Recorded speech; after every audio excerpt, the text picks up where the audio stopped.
episode from the life of Sherlock Holmes will be transmitted to our men and women overseas by shortwave and through the worldwide facilities of the Armed Forces Radio Service. Petri Wine brings you Basil Rathbone and Nigel Bruce in the new adventures of Sherlock Holmes.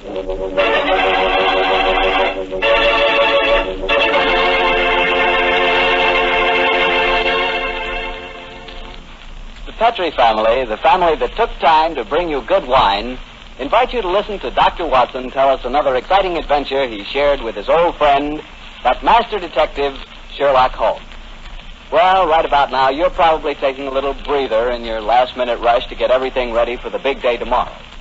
Children have to be put to bed to wait for Santa Claus, and there's the tree waiting to be decorated, and a million and one things which must be done before morning. I sure hope you got all your Christmas shopping done. It's pretty hectic rushing off at the last minute to take care of Uncle Charlie or Aunt Bertha or Cousin Sam. But if you must get something, just remember that you can always dash over to your wine merchant and get a bottle or two of Petri wine. Or better yet, a whole case of Petri wine. Petri wine is a swell gift, and I just thought a last-minute suggestion might be of some help.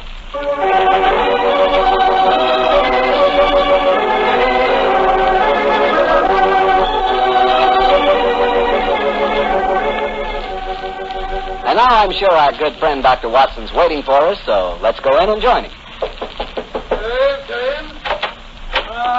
There you are, Mr. Bartell. Well, say, Doctor, I can see you're going to have yourself quite a Christmas. Big tree in the corner with colored lights on it. Where'd you get those? Table covered with presents? You must be mighty popular. Oh, they aren't all for me, my boy. You see, I'm having a Christmas party tomorrow for my housekeeper's little nieces. Oh. I'm going to dress up as Santa Claus for them. I'm sure you look very convincing in the part. By the way, Doctor, I brought you a little present. Here it is. I hope you like it. Oh, that's kind of you, Mr. Bartell. I got one for you, too, but you mustn't open it until tomorrow. Here, my boy. Thanks a lot, Doctor. And now, how's about tonight's story? Last week you told us you'd chosen an adventure with a lot of Christmassy atmosphere. Yes, Mr. Bartell. My story begins on another Christmas Eve many, many years ago. To be exact, in 1886. At the time the adventure occurred, I must confess I didn't quite understand what was going on myself. In fact, I never did make head or tail of it until Holmes took pity on me later and explained the whole thing. But I shan't try to confuse you, Mr. Bartell. I'll tell you the story exactly as it happened. Right you are, Doctor. Let's go. Very well. On that Christmas Eve in 86, I was standing in our Baker Street rooms, dressed in the costume of Santa Claus. Holmes, his long, thin fingers pressed together, lay back in an armchair and gazed at me quizzically, while our housekeeper, Mrs. Hudson, stood by the door and... Watson, you make a grand Santa Claus. Doesn't he, Mrs. Hudson? Now the beer on, old chap. Oh, I'm afraid it's a little uncomfortable. How does it look? Oh, you look just like the old man of the Christmas cards, Doctor. Yes, Watson. It really becomes you. The cheery twinkle of the eyes, the ruddy complexion, and the appropriate girth. Oh, a shame we can't obtain some snow and a sleigh and reindeer for you. However, I'm sure Mrs. Hudson's nieces will be very much impressed. They will, that, sir. And it's very kind of you, Doctor, to offer to come over to their house with me. With their father in the hospital and my sister at his bedside, it would have been a very miserable Christmas without you. I should enjoy myself, but I think I'll take this beer off until we get there. That's it. You ready to leave, Mrs. Hudson? I am, sir. Will I get a cab? How far do we have to go? Oh, Lexington Gardens, number 28. It's just off the Edgware Road, Doctor. But bearing in mind my costume, I suppose we'd better take a cab. Aye, sir. I'll get one. Holmes, what are you going to do with yourself? I hate leaving you alone on Christmas Eve. Oh, don't worry, old chap. I shall spend a profitable evening writing on my new monograph. What's this one about? An analysis of teeth marks on pipe stems, with particular regard to indicated character. Gracious me, how exciting. Well, I must be going. Don't forget your sack of presents, Watson. No. And when you come to distribute them, you will find that I took the liberty of adding a few trinkets on my own behalf. That's very thoughtful of you, Holmes. Excuse me, Mr. Holmes, but there's a gentleman to see you. Says he's an old friend of yours. Here's his card, sir. Oh, thank you, Mrs. Hudson. Why, it's Lord Whitcomb. Splendid. Ask him to come up, please, Mrs. Hudson. All right, sir. And I hope your party is a great success, Mrs. Hudson. Thank you, sir. Are you sure you don't want me to stay? Now that you've a visitor, Oh, no, indeed, no, Mrs. Hudson. I can show the gentleman out myself. You go off and have a good time. Thank you, sir.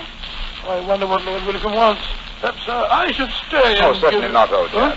We have far more important work to do. Willicombe probably wants his revenge of chess or, something equally innocuous. Off with you, my dear fellow, and enjoy yourself. Oh, I better go. Just the same, coming with me. I'll see you later. I shall be there. Come on up, Whitcomb. Hello, Holmes. Evening, Watson. You make a very convincing Santa Claus. Are you leaving? I'm afraid so, Willicombe. Well, then, good night. Good night. How are you, Holmes? All alone on Christmas Eve, eh? Yes, Whitcomb. I'm glad you came over to see me. What's it to be? An evening of chess, or have you unearthed some recent treasure of medieval pottery that we can discuss? Neither, Holmes. I've come to you in your professional capacity. I need help. Oh, now, come, Whitcomb. Don't tell me that after all these years of quiet friendship, you're going to become a client. Well, I'm afraid so, Holmes. Though I doubt if my problem will interest you very much. It's hardly up to your rather colorful standards. There for a cigar? Oh, thank you. Thank you very much. And now, my dear Whitcomb, what's your trouble? Well, I decided this year to have a little Christmas party at my townhouse. I'm quite comfortably off, as you know, and it occurred to me that I have several relatives and friends who are not as well off. I'm having a party for them tonight, Holmes, and I hope you'd attend it, disguised as Santa Claus. Oh, dear me. I've adopted many disguises in my time, but Father Christmas has never been one of them. Why do you want me to attend your party in disguise? In any case, you ashamed of your friendship with a private detective? Or do you consider my features more acceptable when buried beneath the depths of a snowy beard? Oh, my dear Holmes, do take me seriously. I'm not joking, I assure you. Of course you are. You want me to attend your party in disguise. Why? I'm giving some very valuable presents. Diamond and onyx cufflinks, platinum and ruby earrings and such like. And I've wrapped each of the presents in banknotes. Oh, dear me. Where are these presents now? In a sack, in the charge of my butler. I was going to dress up as Santa Claus and give them out myself, until I got the warning letter. That's why I've come to you. Warning letter, eh? Yes. I received it by this evening's post. Listen to this. My dear Lord Whitcombe, your generosity with Christmas presents borders on ostentation. We do not approve. Either we receive £5,000 in sovereigns at Post Restaurant Box 379 by 6 o'clock on Christmas Eve, or I'm afraid your Christmas party will be conspicuous by its absence of presents. Let me see that note, Whitcomb, will you? Yes, here you are. Thanks. Plain paper, drawn from a penny notebook. The writing is obviously disguised. By George, yes. Whitcomb, I accept the case. I'll come with you to your party at once. And furthermore, I shall follow your suggestion regarding a disguise. Dressed as Santa Claus, I shall be less likely to attract suspicion. I'm delighted, Holmes. But what made you decide so suddenly? This writing, my dear fellow. Though it's a false hand, I know that characteristic M in my dear Whitcomb. I've seen it too often at the beginning of a signature. It's Moriarty. Moriarty? Who's he? Oh, one of the cleverest and most unscrupulous criminals in England. Whitcomb, there's no time to be lost. It's, let me see, 6:30 now. Half an hour beyond the deadline given you in this letter. And we must go to your house at once.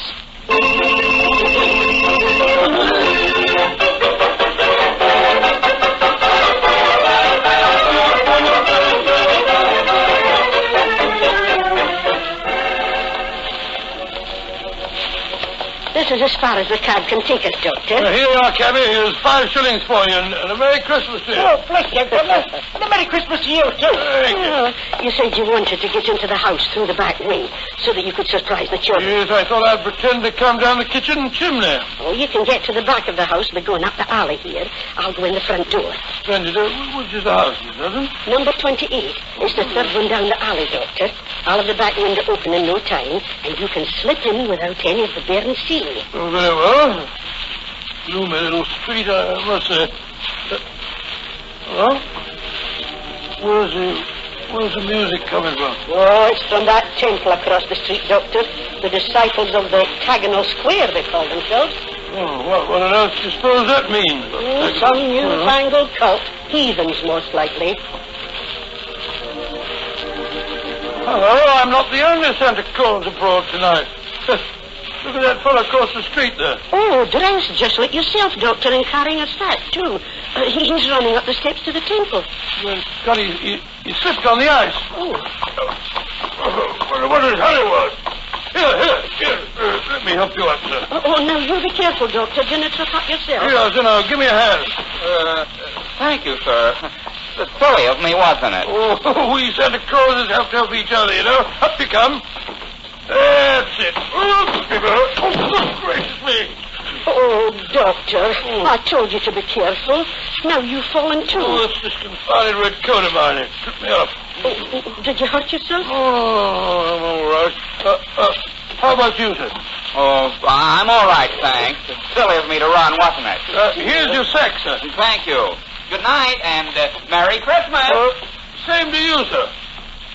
Oh, he went into the temple. He must be a disciple of the octagonal square. Are you sure you know hurt, Doctor? No, of course not. Thank you, Miss Hudson. Here, give me my sack, please. Thank you. Your sister's house is the third one down this alleyway, you say? Aye, and I'll hurry and open the back window. I'll be waiting for you, Mrs. Hudson. It's going to be rather fun. What a shame Holmes isn't with us. Oh, well, he's probably happier having a good game of chess with Lord Winnicombe.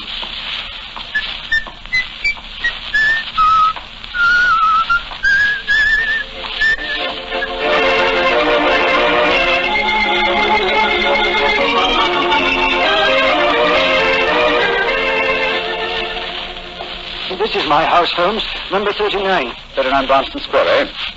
And dear old Watson is just around the corner in Lexington Gardens and hasn't any idea that I've left Baker Street. Here you are, cabby. Oh, thank you, sir. Hey, Merry Christmas, sir. Listen to that. Carol singers. Yes, we'll probably have our fill of them before this evening is over.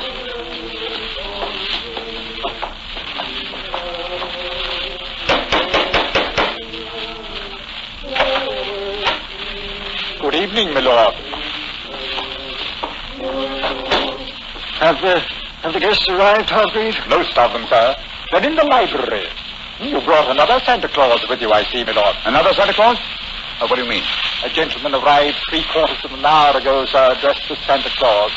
I took him to your study, my lord, and showed him the sack of presents. Confound it. You've got here before us.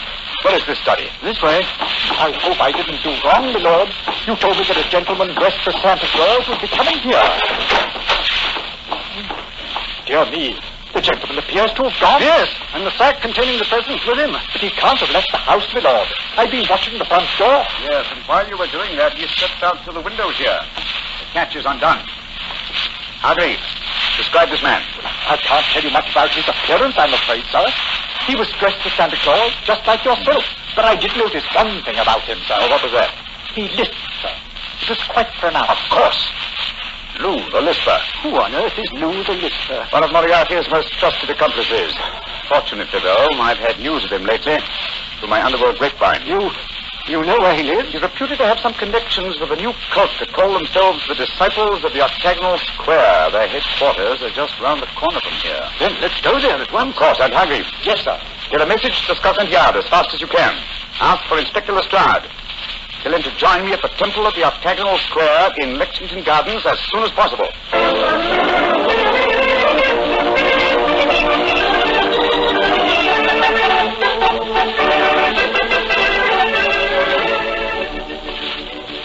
The children are awfully excited, Doctor. I told them you just came down the chimney. Oh, I'll slip the bed on and I'll go into him. Will I announce you, Doctor? Yes, please, Miss Hudson. All right, sir. Quiet now, children, quiet. Santa Claus has come to see you, and he's brought you all presents. Hello, children. Hello, Santa Claus. My name's Elsie. Did you bring me a present? Yes, I expect I did, Elsie. I'll look in my sack in a minute. And what's your name, young man? Herbert, they call me Bertie. Did you come down the chimney? Yes, Bertie. I bet you didn't laugh all the time doing it. You're so fine. Oh, don't be rude, Bertie. Santa Claus didn't get presents. Well, children, gather round me and I'll see what presents I have for you all. Thank you, Bertie. The first present is for... I'll be right. It says for Her Grace, the Dowager Duchess of Bewley. Do you suppose Mr. Holmes has been playing a practical joke on you, Doctor? I suppose so, though I can't see the point, but he did say that he'd added a few trinkets of his own. I want my present. Then supposing you take this one, Elsie.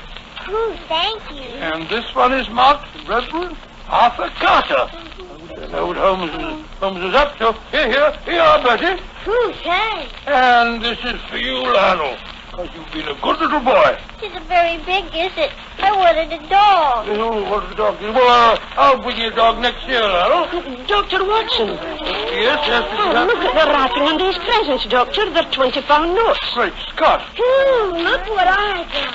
Let me see, what? Cufflinks. Look. Diamond and onyx ones, too, unless I'm not mistaken. I got some pretty earrings. Look how they sparkle. Let me see. Oh, gracious. Yeah. These are platinum rubies.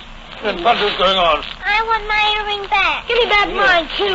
Oh, here you are. Dr. Watson, what do you suppose has happened? Don't know, Mrs. Hudson. Perhaps my toys are still at the bottom of the sack. I can't understand it.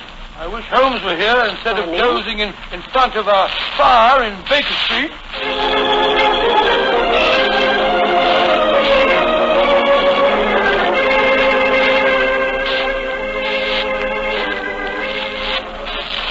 Where are you, Holmes?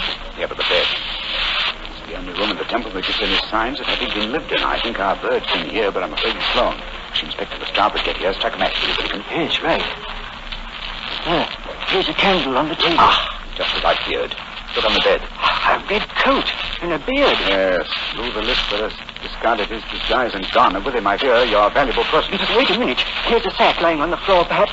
Oh, no, this isn't mine. Look what's in it. A toy dog, large box of chocolates, and a little girl... By thunder! This is Watson's sack. But how on earth could Lou the Lister have got hold of it? Somewhere, somehow, he and Watson must have made an accidental exchange, and Lou the Lister is no doubt trying to track Watson down at this very moment. We must work fast, Whittingham, or my friend's life and those of Mrs. Hudson and her relatives won't be worth a tinker's dam.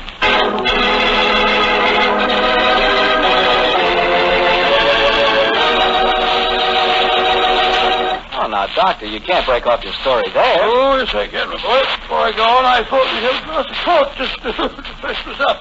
Oh, well, that's a different story. Instead of talking about port, as I sometimes do, it'll be nice to drink some for a change. There you are, my boy, and a Merry Christmas to you. The same to you. And now, what happened next, Doctor? We left you at the children's Christmas party, and Sherlock Holmes and Lord Whitcomb around the corner at the Temple of the Octagonal Square. Yes, Mr. Bartell, although at the time, of course, I had no idea what was going on. There I was, cheerfully handing out gifts worth, well, if not a king's, at least a baronet's ransom. While outside the Temple of the Octagonal Square, Holmes and Lord Whitcomb were talking to Inspector Lestrade of Scotland Yard. That's the case in a nutshell, Lestrade. Yeah, seems to me, Lord Whitcomb, it would have been wiser to get in touch with Scotland Yard when you first got the warning note. You could have nabbed him when he came to your house and pinched the sack of presents. Lestrade, this is no time for postmortems. We've got to reach Lou the Lister before he finds Dr. Watson. Do you suppose you can do that, Holmes? It wouldn't be difficult. Lou the Lister is nearly as clever as his master, Professor Moriarty. The chances are that you were followed when you came to Baker Street tonight, Whittingham, and it's equally likely that Watson and Mrs. Hudson were followed as they left it.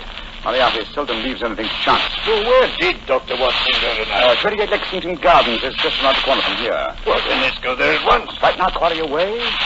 No, Lestrade. It seems a little Saturday. Now, Lou the Lister wishes to recover that sack of presents from Watson. How would he invade the party with the least trouble? By dressing up as Santa Claus again. No, I think he's overplayed that role for one evening. Well, then how would he try to get in? Oh, come now, Lestrade, come on. Our group of people can enter any house on Christmas Eve without invitation and without creating suspicion. The carols. Exactly, my dear fellow. Wouldn't be at all surprised if at this very moment Lou the Lister and some of his gang are singing carols outside 28 Lexington Gardens. But then what are we going to do? Form a rival choral society. How many members you bring with you? 3. A sergeant and 2 constables. They're wearing greatcoats, of course. Yes, Mr. Holmes. Good. Why? Then hide their helmets and pretend to be singers. Come on there. Let's go over and while we're walking, we'll rehearse our carol, which seems to appear reasonably convincing. Sound your A, Lestrade. Sound your A.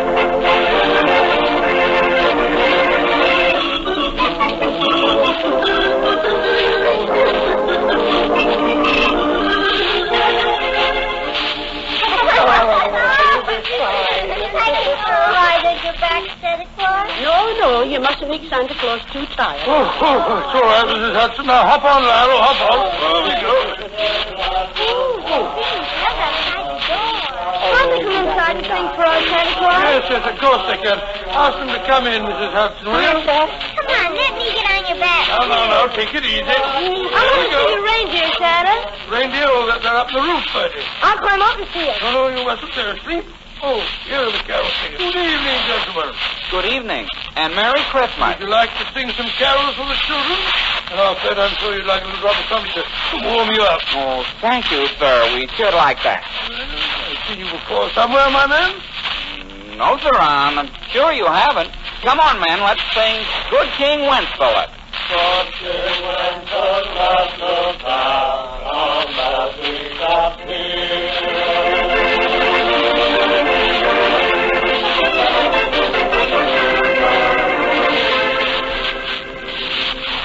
Well, here we are outside the house, Mr. Holmes. Now what? Listen.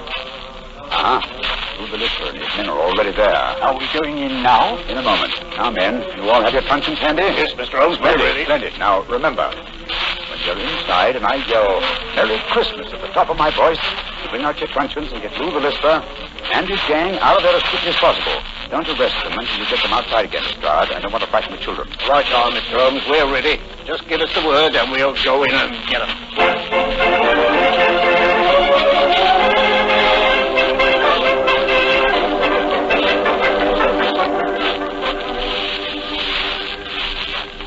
Well, that was very nice singing. And now, how about something to warm you up? That won't be necessary, Dr. Watson. See to the door, Sammy. Now all of you stay right where you are. Who are you? What do you think you're up to? Please don't be difficult, Doctor. All I want is the jewels out of my sack that you stole from me tonight. If you try and stop me, I shall have to hurt you. Why do you talk so funny? Have you got a cold like me? Shut up. Now, Doctor, where are the jewels? Oh, curse it. There are some more carol singers outside. What time to go? What do you do? No, better let them come in. If we don't, they might get suspicious. All right, Lou. First, know what you're up to. Now, no tricks, Doctor. If you try and give an alarm, I shall have to get rough with I you. don't mind about that, but just remember that there are children here. You're going to hear before us, eh? What shall we all join in a little pill for a nipper, eh? Well, all right. What do you want to sing? How about All Carol Angels sing? All right. Come on, man. Let's sing.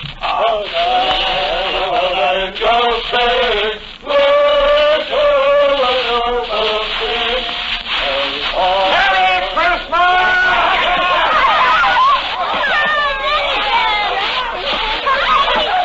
Dr. Watson, what's happening? They're all hitting each other with truncheons. Look here, you can't do that. They're all going away. They're dragging each other. Oh, my goodness, what's this person here? Holmes, what in thunder's going on? I'll explain to you later, old chap. Lestrade! Take them to Scotland Yard and prefer charges. I'll be over in a little while and give evidence. Right, Arthur. Too bad we didn't get Professor Moriarty, too. Well, at least we have some of his cohorts. I'll see you later, Lestrade. Oh, I wish I knew what was going on here.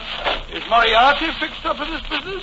Yes, Watson. I'll tell you all about it as soon as I've straightened this thing out. Whittingham. Yes, sir. The 20-pound notes that you used as wrapping for your gift seem to be scattered all over the house. Do you want me to recover those, too? No. From what you told me of the children, I think their parents could use the money much more profitably than my relatives. In any case, I can replace it. Ah, very generous Christmas present.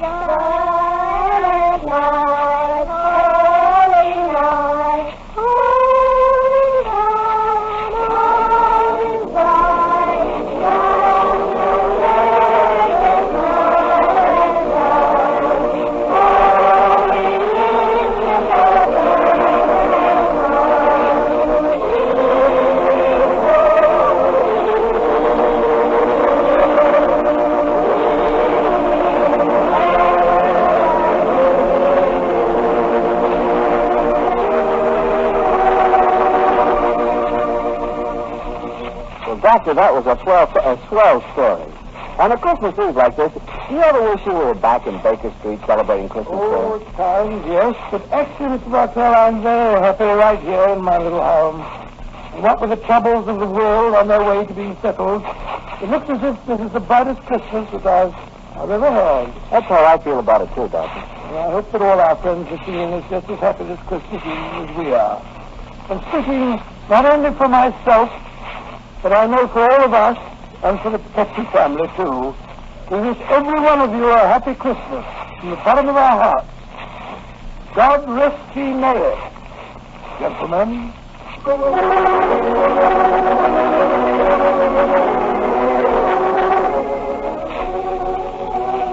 Tonight's Sherlock Holmes adventure was written by Dennis Green and Anthony Boucher and was suggested by an incident in Mr. Arthur Conan Doyle's story, The Adventure of the Blue Carbuncle.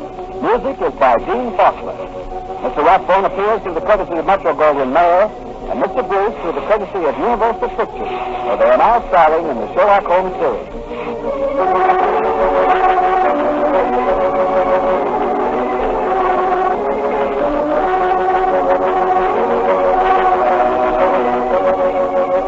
The Petrie Wine Company of San Francisco, California, invites you to tune in again next week, same time, same station. Sherlock Holmes comes to you from our Hollywood studio.